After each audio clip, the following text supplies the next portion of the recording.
சனியினுடைய வக்ர பயிற்சி மிதுன ராசிக்காரங்களுக்கு எப்படிப்பட்ட பலன்களை வழங்க போகுதுன்னா, சனியினுடைய வக்ர பார்வை ராசிக்கு 12ஆம் இடத்துல விழுது. இதுவரைக்கும் ஏற்பட்டிருந்த விரயங்கள் அனைத்துமே குறையும், செலவுகள் நல்ல செலவுகளாக மாறும். புதிய வேலை தேடிட்டு இருக்கிறவங்களுக்கு நல்ல வேலை வாய்ப்புகள் கிடைக்கும். சிலர் வெளிநாடு வெளிமாநிலம் அப்படின்னு போய் வேலை பார்க்கக்கூடிய வாய்ப்புகள் உருவாகும். சனியினுடைய வக்ர பார்வை தங்களின் ராசிக்கு 4ஆம் வீட்டின் மீதும் விழுது. வீடு கட்டக்கூடிய பணியில ஏற்பட்டிருந்த தடைகள் அகலும். வேக வேகமா வீடை கட்டி முடிப்பீங்க. அரசாங்கம் தொடர்பான அப்ரூவல்கள் கிடைக்கும்.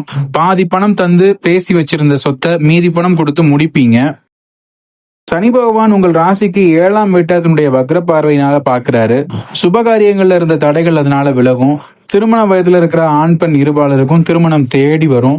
மனதிற்கு இனிய கணவர் அல்லது மனைவி அமைவாங்க. கேது 3ஆம் இடத்துல நிக்கிறாரு அப்படிங்கறதையும் மறக்க வேண்டாம்.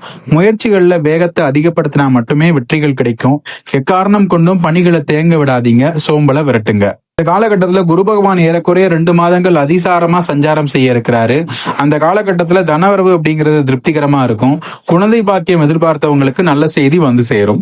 பித்ரு வழிபாடும் அன்னதானத்தையும் தவறாம செஞ்சோம் அப்படின்னா மிதுனராசிக்காரங்களுக்கு மகிழ்ச்சியான வாழ்க்கை கிடைக்கும். இன்னும் இதே மாதிரி பல ஜோதிட ஆன்மீக தகவல்களை தெரிஞ்சுக்கிறதுக்கு நம்ம யூடியூப் சேனலை சப்ஸ்கிரைப் பண்ணிக்கோங்க.